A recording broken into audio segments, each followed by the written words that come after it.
नमस्कार। नमस्कार। आज हम एक बड़ी दिलचस्प ऐतिहासिक बहस पर बात करने वाले हैं। नमस्कार।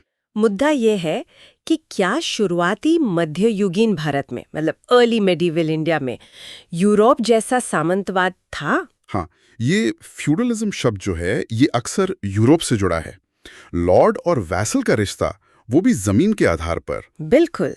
तो आज हमारे पास कुछ इतिहासकारों के लेख हैं, अलग अलग नजरिए हैं इस पर। हाँ, देखेंगे कि ये इंडियन फ्यूडलिज्म वाला विचार कैसे आया, कैसे इस पर सवाल उठे। तो चलिए इस गुत्थी को जरा खोलकर देखते हैं। जरूर। सबसे पहले एक्सपर्ट थोड़ा सा ये बताएं कि यूरोपीय सामंतवाद असल में था क्या, मतलब बिल्कुल संक्षेप में। हाँ, देखिए यूरोप में ये मूल रूप से जमीन पर टिकी एक सामाजिक राजनीतिक व्यवस्था थी।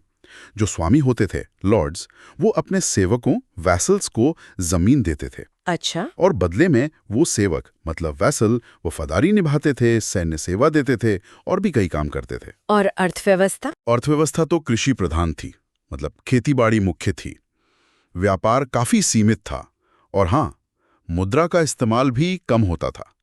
सत्ता भी एक जगह केंद्रित नहीं थी, विकेंद्रीकृत थी। ठीक है, तो ये तो हुई यूरोप की बात।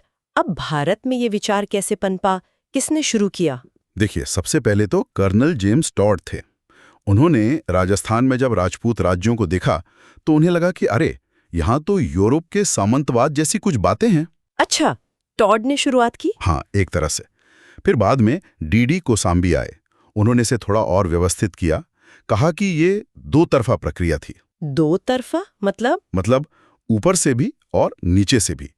ऊपर से मतलब जब राजा लोग खुद जमीनें देते थे अधिकारियों को, और नीचे से मतलब जब स्थानीय छोटी छोटी ताकतें खुद उभर कर एक तरह के जमींदार बन गए। ओके, पर इस विचार को सबसे ज्यादा मजबूती किसने दी? आर.एस. शर्मा का नाम आता है इसमें, है ना? बिल्कुल, प्रोफेसर आर.एस. शर्मा ने ही इसे सबसे व्यवस्थित रूप दिया। उन्होंने लगभग 750 से 1200 ईस्वी का जो समय है, उसे बाकायदा भारतीय सामंतवाद का दौर कहा। अच्छा, तो उनके हिसाब से ये क्यों हुआ, ऊपर से या नीचे से? शर्मा का जोर मुख्य रूप से ऊपर से वाली प्रक्रिया पर था।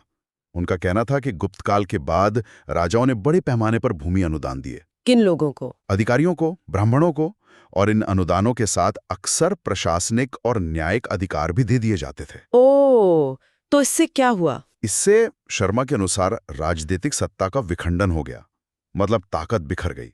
जमींदार जैसे बिचौलियों का एक पूरा वर्ग खड़ा हो गया। और किसानों पर क्या असर पड़ा इसका? किसानों की हालत खराब हुई, उनकी निर्भरता इन जमींदारों पर बढ़ गई, उनकी आवाजाही मतलब मोबिलिटी कम हो गई, और उनसे बेगार यानी जबरन बिना मजदूरी के काम वो भी लिया जाने लगा। शर्मा ने इसके साथ ये भी जोड़ा कि इसी दौर में व्यापार में गिरावट आई, शहर उजड़ने लगे और सिक्कों का चलन भी कम हो गया। और दूसरे इतिहासकारों ने भी इसे माना? हाँ, डी.एन. झा और बी.एन.एस. यादव जैसे कई विद्वानों ने शर्मा के काम को आगे बढ़ाया। यादव ने तो इसे कलयुग की अवधारणा से जोड़कर सामाजिक उथल-पुथल का नतीजा भी बताया। तो ये तो एक काफी मुकम्मल तस्वीर लगती है। सत्ता का बिखराव, किसान की बदहाली, व्यापार का पतन। लेकिन क्या इस पर सवाल नहीं उठे? बिल्कुल उठे, और यहीं से ये बहस और भी दिलचस्प हो जाती है। कई इतिहासकारों ने शर्मा के इस मॉडल पर गंभीर सवाल खड़े किए। जैसे कि किसने? सबसे प्रमुख नाम है प्रोफेसर हरबंस मुखिया का। उनका तर्क बड़ा मजबूत था।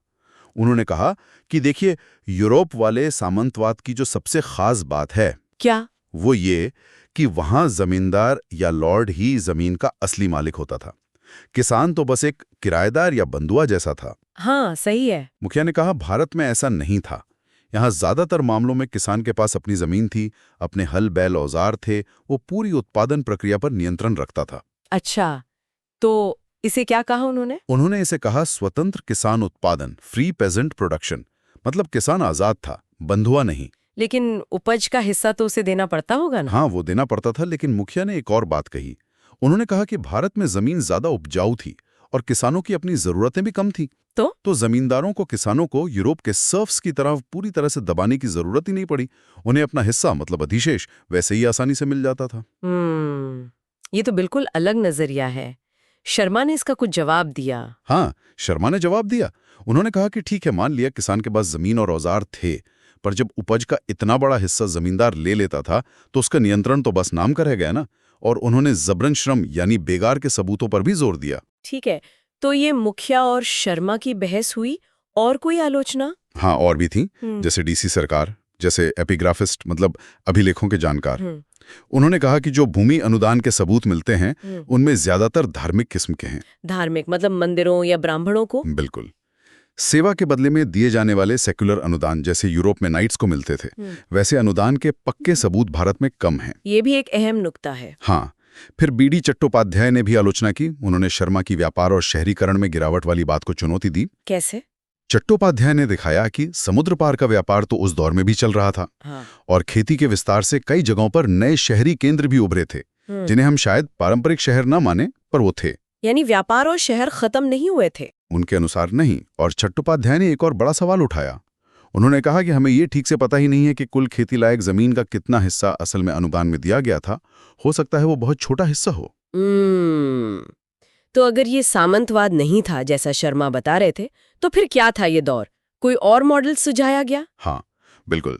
जब शर्मा के मॉडल की इतनी आलोचना हुई तो नए मॉडल सामने आए। जैसे बर्डनस्टाइन ने दक्षिण भारत के चोल साम्राज्य के लिए खंडीय राज्य यानी सेगमेंटरी स्टेट का मॉडल दिया। सेगमेंटरी स्टेट वो क्या होता है? उसमें यह होता है कि केंद्र में राजा तो होता है, पर उसका असल नियंत्रण बहुत ढीला होता है। असली ताकत दूर दराज के इलाकों में स्थानीय सरदारों या मुखियाओं के पास होती है। अच्छा, और कोई मॉडल? हाँ, फिर हरमन कुलके और बीडी चट्टोपाध्याय जैसे इतिहासकारों ने इंटीग्रेटिव मॉडल यानी एकीकृत मॉडल का सुझाव दिया। एकीकृत मॉडल? इसमें जोर इस बात पर है कि राज्य बाहर से थोपा नहीं गया, बल्कि क्षेत्रीय स्तर पर उसका धीरे धीरे विकास हुआ। मतलब राज्यों का अंदरूनी तौर पर मजबूत होना। कैसे मजबूत हुए वो? चट्टोपाध्याय ने 3 मुख्य प्रक्रियाएं बताईं। पहला, खेती का लगातार विस्तार होना। दूसरा, जो आदिवासी या जनजातीय समूह थे उनका धीरे धीरे जाति व्यवस्था में शामिल होना। और तीसरा, इन सब से जो अतिरिक्त उपज सरप्लस पैदा हुई उसी से राज्य का निर्माण हुआ और वो मजबूत हुआ। ये तो बिल्कुल अलग कहानी है। हाँ, ये राज्य के बनने की प्रक्रिया पर ज्यादा ध्यान देती है, न कि सिर्फ ऊपर से दिए गए अनुदानों पर। तो इन सारी बहसों और अलग अलग स्रोतों को देखने के बाद हम क्या कह सकते हैं? क्या निचोड़ निकलता है? देखिए, निचोड़ यही है कि भारतीय सामंतवाद शब्द जो है ये बहुत ही विवादित है। एक लेबल है जिसे यूरोप से उठाकर यहाँ लगाने की कोशिश हुई। हाँ, ऐसा लगता है। जहाँ आर.एस. शर्मा और उनके समर्थक इसे भूमि अनुदान, किसान की बढ़ती निर्भरता, बेगार वगैरह के आधार पर सही ठहराने की कोशिश करते हैं। वहीं दूसरी तरफ वहीं हरबंस मुखिया, चट्टोपाध्याय, सरकार जैसे आलोचक कहते हैं कि भाई यूरोप वाली मुख्य बातें यहाँ थी ही नहीं। किसान ज्यादा स्वतंत्र था, जमीन का मालिक जमींदार नहीं था, व्यापार और शहर भी पूरी तरह खत्म नहीं हुए थे। तो ये बहस सिर्फ शब्दों की नहीं है ना? नहीं, बिल्कुल नहीं। ये एकेडमिक बहस हमें ये सिखाती है कि इतिहास की व्याख्या कैसे बनती है, कैसे उस पर सवाल उठते हैं और कैसे अलग अलग नजरिए हमें अतीत को शायद ज्यादा बेहतर ढंग से समझने में मदद करते हैं। और ये साफ हो जाता है कि उस दौर के भारत की अपनी एक अलग जटिल सच्चाई थी। बिल्कुल, उसे किसी बने बनाए यूरोपीय मॉडल में फिट करना बहुत मुश्किल है, शायद नामुमकिन भी। और यहीं पर शायद हमारे सुनने वालों के लिए सोचने की एक बात है।